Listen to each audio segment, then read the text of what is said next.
I'd like to introduce Senator Ernst. Thank you very much. Thanks, Mark. Oh, thanks, everybody. It is great to be here today. I want to thank the Kinzenbaums and Kinsey. Thank you so much for hosting, and AEM as well for sponsoring this event.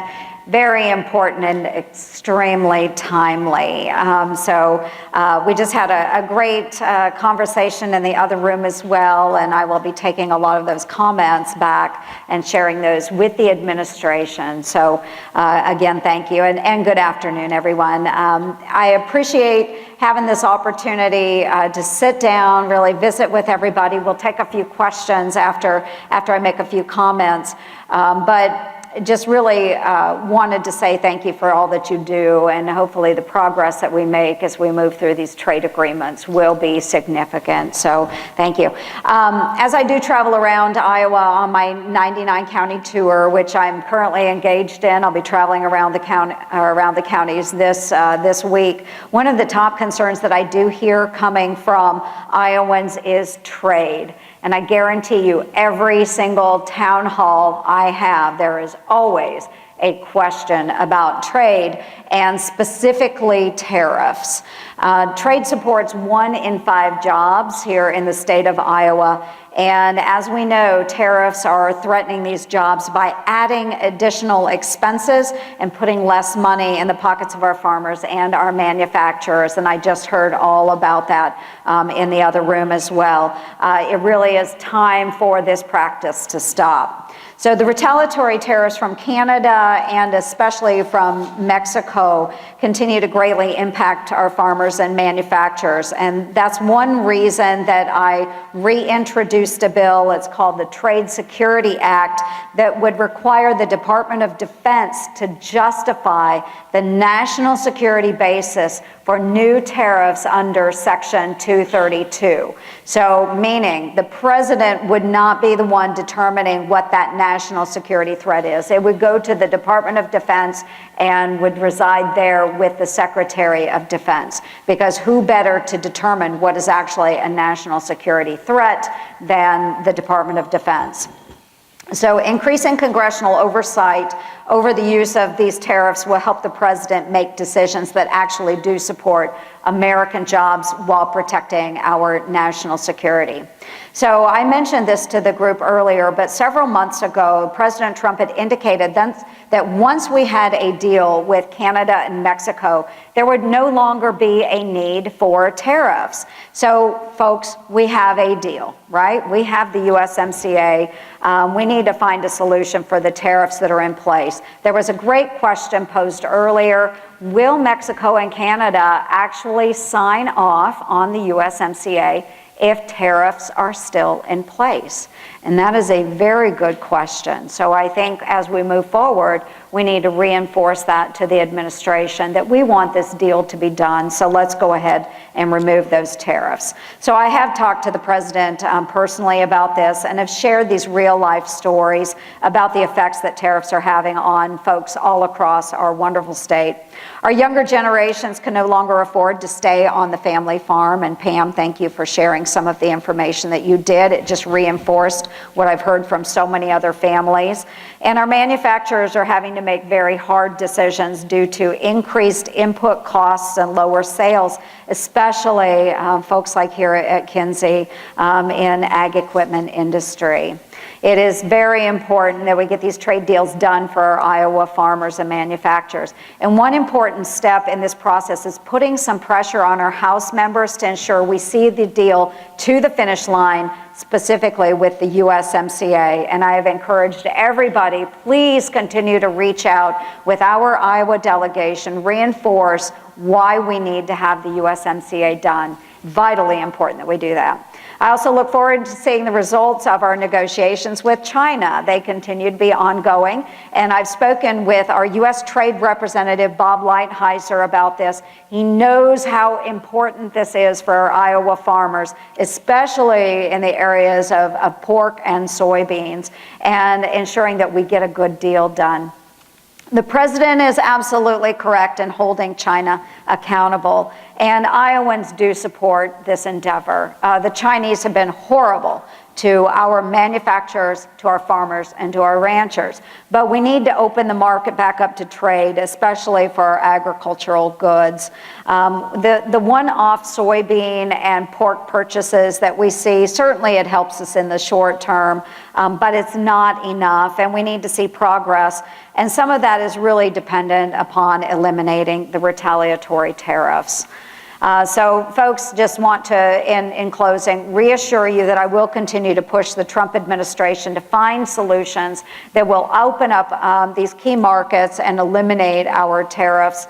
And thank you for having me today. What I would like to do, open it up for discussion. I'd love to take comments from those in attendance. We do have some press here too, so I'll take some questions from press as well. But would love to hear your thoughts and your questions. So I think we'll go ahead and open it up. Do we have a microphone at the ready? Okay, thanks folks. Who would like to start? Don't be shy.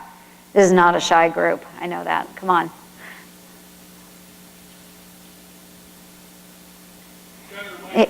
Yep, thanks, Mike. I'll just reiterate, we're grateful for your leadership on this issue. You've been there from the beginning, pushing this trade deal. Thank you.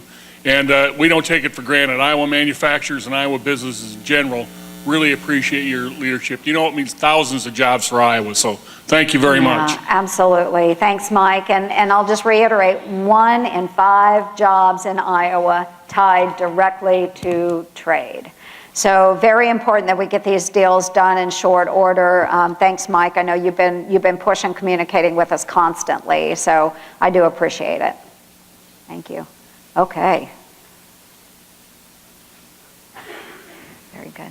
Thank you very much for being an Iowa Senator and representing us. Quick question regarding immigration's impact on the USMCA, in particular since Mexico has a new president who's also very popular, and immigration is front and center whether we like it or not, and it looks to me like Iowa will bear the brunt of that conversation. Can you elaborate on what are the challenges you see and what are the strategies that you'll be taking along, hopefully with Senator Grassley, to lessen immigration as an issue, to keep trade on focus? Because what I'm hearing from folks is that trade is super important even in urban centers like Iowa City, Cedar Rapids. Thank you. Absolutely. Great question, because they really do go hand in hand with our trade discussion and with our immigration discussion as well, especially here in Iowa, because we do rely a lot on the visa program to fill gaps in labor shortages. So very important for the ag industry, for equipment manufacturers and so forth.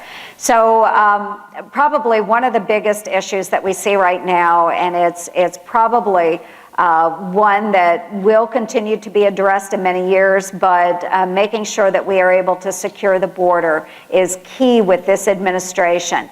Once the border is secured, or at least we're moving in the right direction there, I think then we can have very productive discussions on immigration and how we modernize immigration so that it actually works for the United States. We have not changed the way we do immigration for a very long time. And right here in Iowa, if you look around, you talk to employers, probably one of the biggest issues beyond trade, the next thing that they want to talk about is filling jobs. We have so many open jobs here in Iowa, 65,000 jobs that remain unfilled because we do not have enough workers.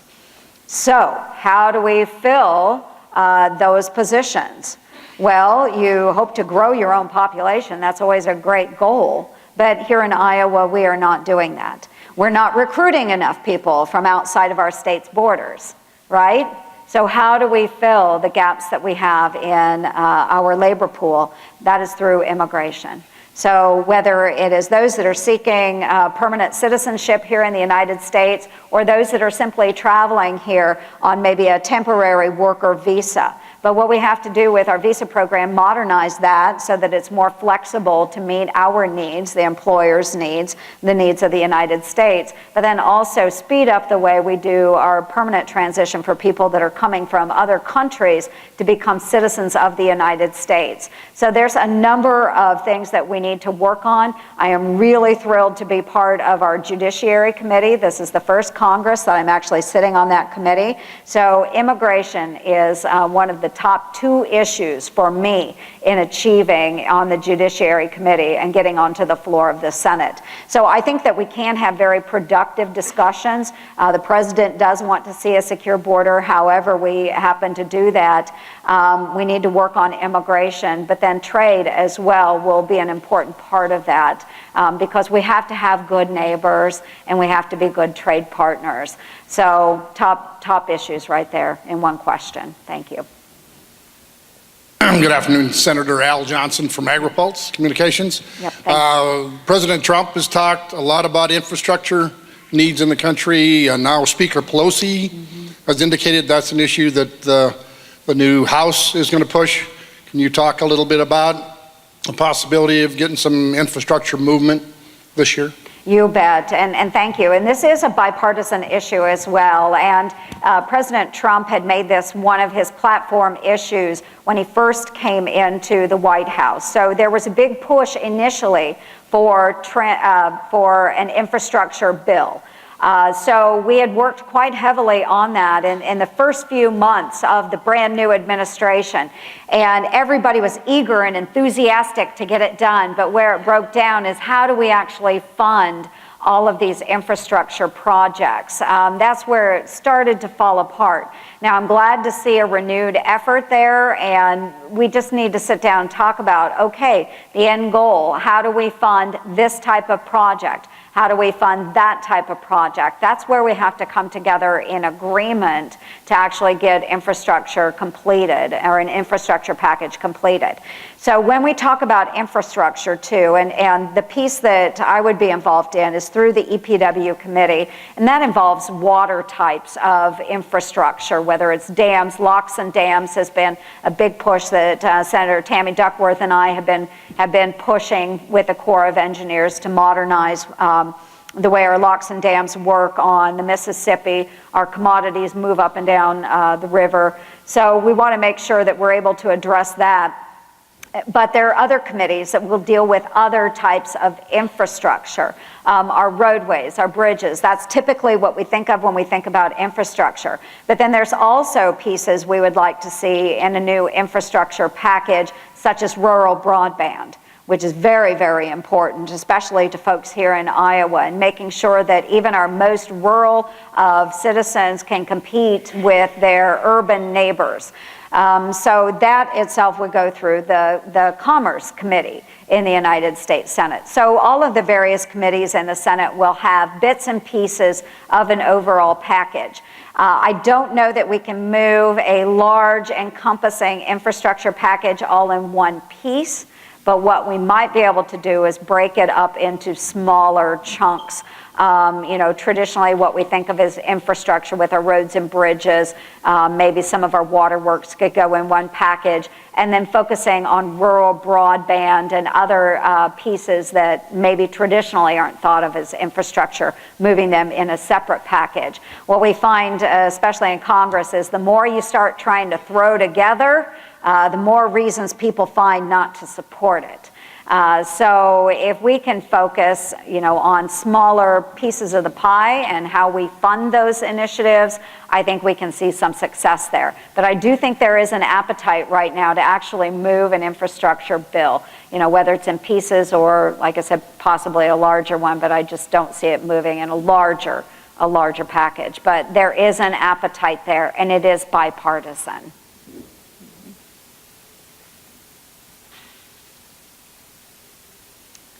Anything else in the back? Hi, Senator. Forrest Saunders from KCRG. How are you today? You bet. I'm good. Thank you.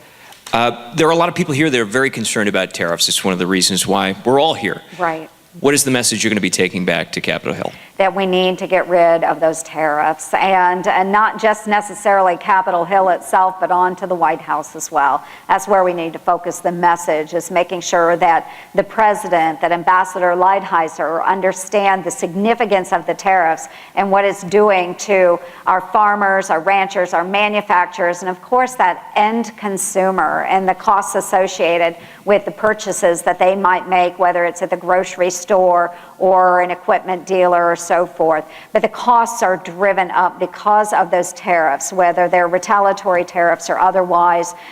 We are the ones that are seeing the impact. We're producers in Iowa, we're also consumers in Iowa, and it's going to hurt all the way up and down that chain. So being able to share some of the stories, and I've asked everybody to support me with stories and impacts on individuals, whether you're an employer, manufacturer, whether you are the end purchaser of a new piece of equipment.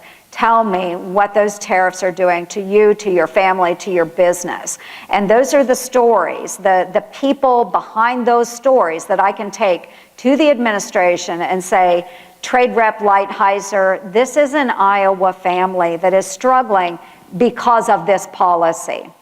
And this will help if you remove the tariffs. I have to be able to show in examples what is happening because of these tariffs and how we will be better off without those tariffs in place. So that is the message. I will continue to hammer that with the administration. I think it's really important they understand what's happening right here in the Heartland and how it impacts our families. Senator Brianne with the Des Moines Register. We were on a press call with Senator Grassley recently where he expressed frustration with the president. He said, you know, people tell me the president respects my opinions, particularly on issues of ag and trade, but I don't see it because he's not acting on these issues of tariffs. So what evidence are you seeing that the president is taking seriously these concerns that you're bringing to him, particularly in relation to tariffs? Well, I do think because we are nearing the end of those negotiations, and I sometimes feel that way as well, is that I'm not seeing action fast enough, but when I start talking to the trade rep, then I start to hear that we are winding down on negotiations. And now we do have a package that will be working its way through Congress. So I think that while we might not see it every day, and I do have to remind people that the president has a different style of negotiating, and he throws the worst case scenario out there as a starting point for negotiations, and then will work his way towards the middle with whoever he's negotiating with. So we haven't seen relief necessarily on the tariffs, but what we have seen is that he will make a threat on tariffs, but then he won't necessarily act on those. And we've seen that with China as well, where he has pushed out a threat of raising tariffs, but then says, okay, you've come to the table, I'm going to give you an additional 90 days or whatever it might happen to be. So he is rather aggressive, I guess you would say, with his negotiating style and working with the tariffs, but I do see that we are coming to an end of negotiations. I do see that there probably is that light at the end of the tunnel, and hopefully within this summer or this year we will see some end results here as we pass USMCA or as we finalize the China trade agreement. So understanding that, you know, there are still tariffs in place, but we will continue to push him on that. And I think he has been able to negotiate a good deal with the USMCA. I think we'll see that done soon. Again, I need y'all to reach out to your delegation, especially in the House. But I think we are getting there. And I think it's because of that, you know, ruthless kind of negotiating style that the president has that we've been able to see some progress there. Does it hurt us? Yes, it does. And I would like to see those gone. So we'll keep emphasizing that to the administration. But, you know, the end result is that we get these deals done sooner rather than later. So we hope to see that very shortly. Hi, Senator. Thomas Freestad with the Gazette. In the panel, you had mentioned that there were steps in the legislative process for approving a new trade agreement that could involve ensuring that it would not get filibustered or bogged down with amendments. I was curious what specific timeline you and your staff are looking at to check those boxes, especially given the urgency you've heard from the speakers here today about how important it is to address the tariffs. Yeah, you bet. And we can provide you with that timeline. It's actually spelled out by law. There are a certain number of days. Once the text of the bill has been presented to the Ways and Means Committee in the House, they have so many days to approve it, get it out to the floor of the House for vote, then they have so long in order to vote on it. So I can't remember the overall total number of days that the House would have to act on it. And if they aren't meeting those specific time frames set out in law, and they're not just random days, they are actually spelled out in law. If they do not meet those time frames, then it loses its protected privilege of moving through without amendment, without filibuster. So the House will have to meet those time frames once it's passed over to the Senate. The Senate also has specific timelines that they have to meet in order to keep it amendment and filibuster proof as well. So we can provide you with those dates, but certainly we have to make sure that everybody's meeting those. So we do not want Speaker Pelosi to drag her feet on this. Once she has the actual bill, she needs to start acting in accordance to that time frame. And I do think the Speaker wants to see this done. I think this is a bipartisan issue. All of us want to see a win with this. Most of us feel that we're coming out with a very good deal with the USMCA. This is good for our farmers and ranchers. It's good for our equipment dealers and manufacturers. So we want to see it move through as quick as possible through Congress and get it to the president.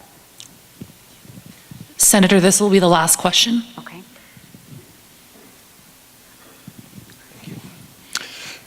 Senator Robin Cash, Neighborhood Network News in Cedar Rapids. With the tariffs, it's been an increase in bankruptcies. Also, we have an aging farming community, and I wonder if that may eventuate in farmers going out of business,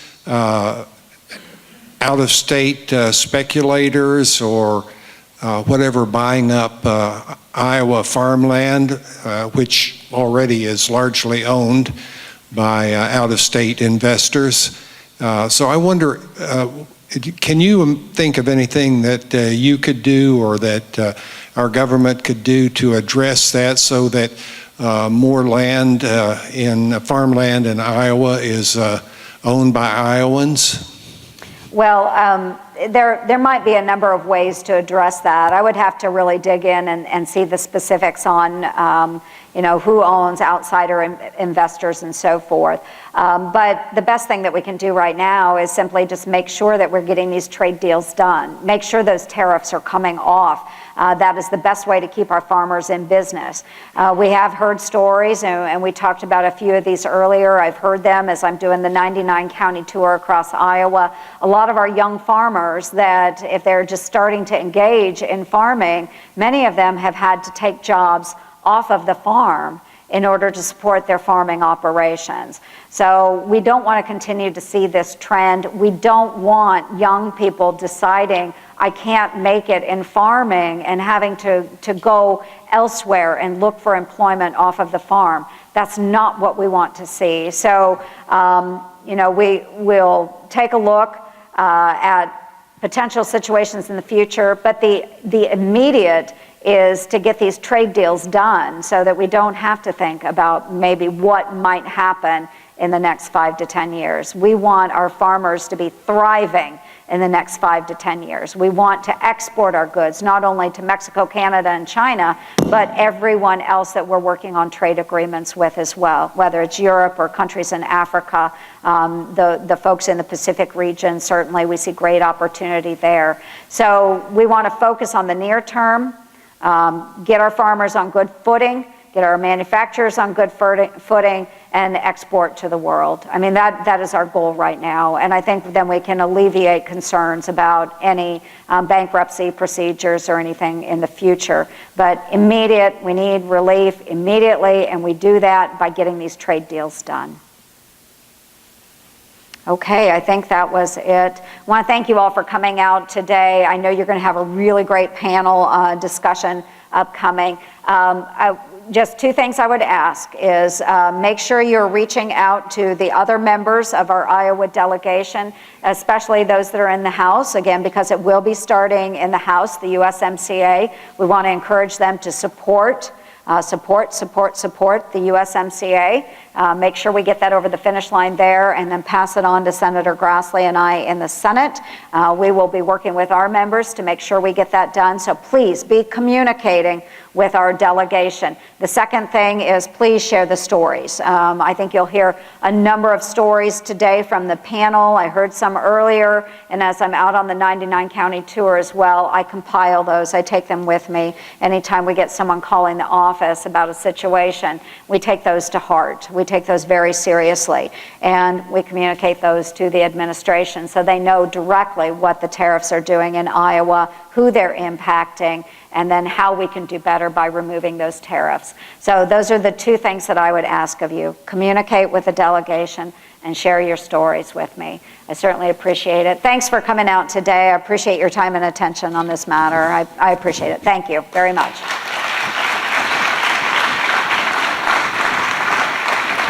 Thanks, Carrie.